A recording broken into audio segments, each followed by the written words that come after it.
प्यारे बच्चों, नमस्कार। मैं डॉक्टर निर्मला शास्त्री आज आप लोगों को भरत महिमा की व्याख्या बताने जा रही हूँ, जिसे आप लोग ध्यानपूर्वक सुनिएगा।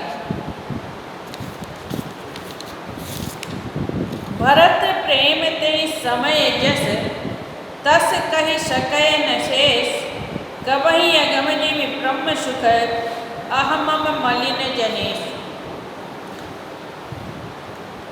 इसके पहले मैंने आप लोगों को बताया है कि भरत जी राम को लेने के लिए चित्रकूट जाते हैं और भरत की महिमा का गुणगान तुलसीदास जी ने अपने इन पंक्तियों के माध्यम से किया है कि भरत का जो राम के प्रति प्रेम है, कवि कह रहे हैं कि भरत प्रेम ते समय जस, उस समय जो भरत का प्रेम है, तस कहि सकै न शेष, शेष नाग भी जो सौफन को लिए होते हैं वह भी इनका वर्णन नहीं कर सकते हैं। कबहि अगम जिमि ब्रह्म सुख, कवियों को इस पंक्तियों को की व्याख्या करने में जो आनंद मिलता है, तो भरत जो स्वयं राम को मनाने के लिए जा रहे हैं, वह किस सुख को प्राप्त कर रहे होंगे, अर्थात ब्रह्म सुख। अस कही अस मम मलिन जनेश, मम माने उनकी जो ममता है, राम के प्रति जो उनकी ममता है और मन दुखी है। मलिन जनेश, पूरी जनता उनके साथ, जो अयोध्या की जनता है, पूरी जनता उनके साथ चल रही है। राम को मनाने के लिए भरत दुखी हैं, उनकी ममता भी है राम को मनाने के लिए कि मैं अपने भैया राम को मना करके पुनः अयोध्या वापस ले आऊँगा। इसी आशा से वह आगे बढ़ते चले जा रहे हैं।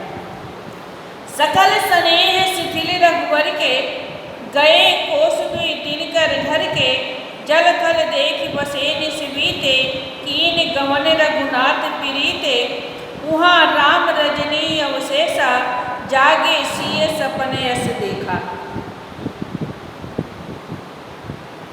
इधर भरत को प्रेम और राम से मिलने को आतुर जो भरत का स्नेह है, प्रेम है, उधर राम को भी वह प्रेम सीता के मन में स्वप्न रूप में आ रहा है। और इधर भरत धीरे धीरे चल रहे हैं। सकल स्नेह शिथिल रघुवर के, राम से मिलने के लिए जो भरत के मन में प्रेम है, पूरे समाज में, पूरे अयोध्या का जो समाज है, जो एक उत्कंठा है, लालसा है, मन में जिज्ञासा है कि हम सभी राम से मिलेंगे और राम को वापस लेकर के आएंगे। ऐसे प्रेम में विह्वल हो करके उस रघुवर, उस राम से मिलने के लिए जो लालसा है, ऐसी लालसा को मन में लिए हुए आगे एक एक पग बढ़ते हैं। परंतु इतना प्रेम में विह्वल हो जाते हैं कि गए कोस दुई दिन कर घर के, मात्र एक दिन में 2 ही कोस चल पाते हैं, तब तक दिन अर्थात सूर्य डूब जाता है। गए कोस, एक कोस में 3 किलोमीटर होता है, अर्थात 6 किलोमीटर ही पूरे दिन में चल पाए, तब तक सूर्य जो है वह अपने अस्ताचल को चला जाता है। उसी समय जब संध्या हो जाता है, सूर्यास्त हो जाता है, तब भरत अपने पूरे समाज को लेकर के जल थल देखि बसे निस बीते, निस माने रात्रि, जल की व्यवस्था देख करके, थल स्थान की व्यवस्था देख करके, रहने का स्थान देख करके, बसे निसमीते रात्रि बिताने के लिए कीन गमन रघुनाथ प्रीति। कह रहे हैं जल और स्थान, रहने का स्थान देख करके रात्रि निवास करते हैं, रात्रि अपने बिताते हैं और रात्रि समाप्त होने के बाद कीन गमन रघुनाथ प्रीति पुनः फिर राम से मिलने के लिए चल देते हैं। वहाँ राम रजनी अवशेषा, वहाँ कुछ ही रात्रि बाकी ही रह गई है, अर्थात प्रातः काल होने में कुछ रात्रि शेष रह गई है। जागे सिए सपने यश देखा, सीता जी ने ऐसा स्वप्न देखा। जागे सिए सपने यश देखा, एक स्वप्न उन्होंने देखा। स्वप्न क्या देखा?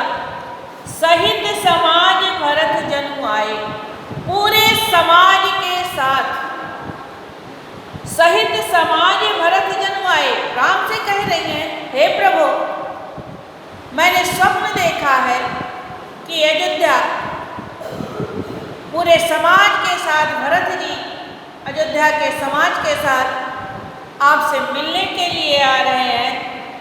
नाथ वियोग ताप तन ताए, सहित समाज भरत जनु आए। उन्होंने स्वप्न देखा है कि आज भरत जी पूरे अयोध्या के समाज के साथ आपसे मिलने के लिए आ रहे हैं, परंतु नाथ वियोग, हे नाथ, आपके वियोग में लग रहे हैं। ताप तन ताए, और पूरा शरीर उनका आपके प्रेम से मिलने के लिए आतुर और विह्वल है। अर्थात मालूम पड़ रहा है जैसे कोई वियोगी किसी से मिलने के लिए चल रहा हो। हे प्रभु, ये स्थिति भरत की है। सकल मलिन मन दीन दुखारी, देखी सासु आन अनुहारी। हे नाथ, जिस स्थिति में माता कौशल्या, माता सुमित्रा, माता कैकेयी को हम सभी छोड़ करके आए थे, मैं उस दशा में स्वप्न में उन लोगों को नहीं देखी, अर्थात उससे अलग देख रही हूँ। सकल मलिन मन दीन दुखारी, और सभी बिल्कुल दुखी दिखाई पड़ रहे हैं। ऐसे सपनों का वर्णन जब सीता जी ने राम से किया तो सुन सिए सपन भरे जल लोचन। सीता के ऐसे स्वप्न रूपी वचनों को सुन करके राम के नेत्रों में आंसू आ गए।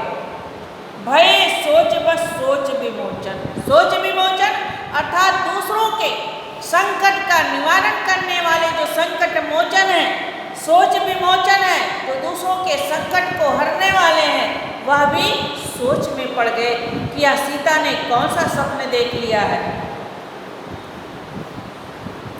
लखन सपने यह नीक न होई, और राम जो है वह लक्ष्मण से कहने लगे, हे लक्ष्मण, लखन, हे लक्ष्मण, सपने यह नीक न होई, यह स्वप्न अच्छा नहीं है।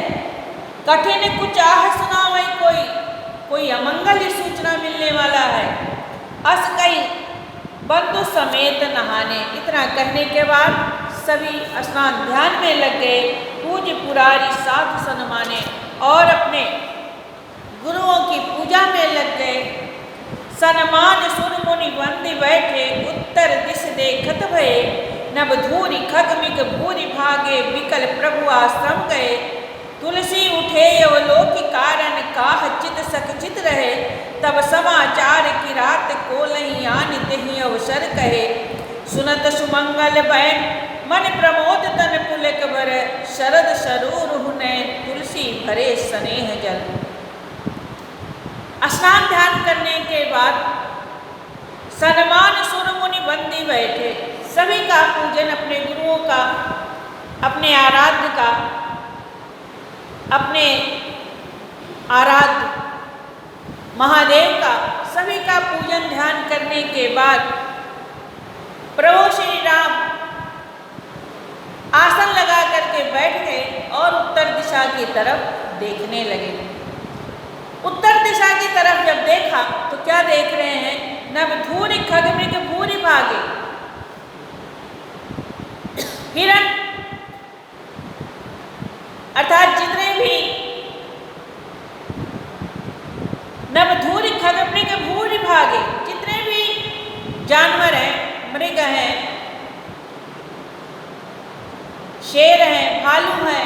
यह सभी भाग रहे हैं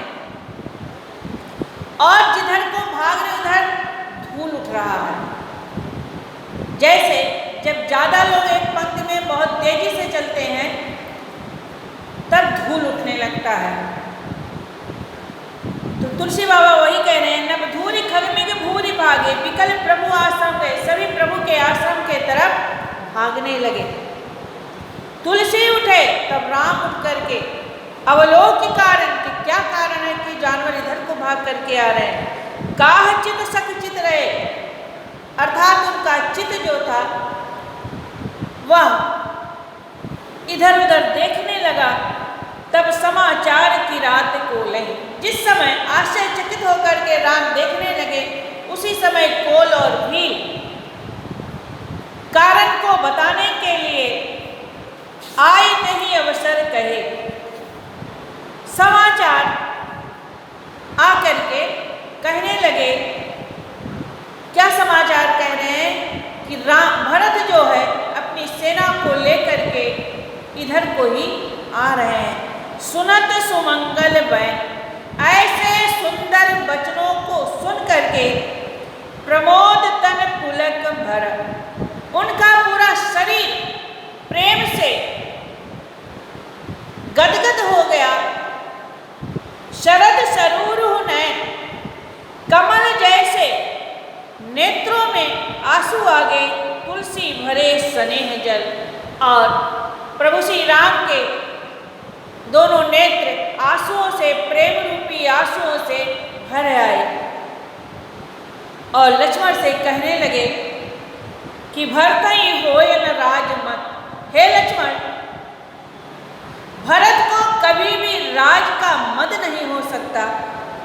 विद हरि हर पद पाए, चाहे ब्रह्मा का, चाहे विष्णु का, चाहे भगवान शिव का ही क्यों न पद उन्हें मिल जाए, परंतु उन्हें कभी भी पद का अहंकार नहीं हो सकता, मद नहीं हो सकता। कबहू की काटी सी करनी,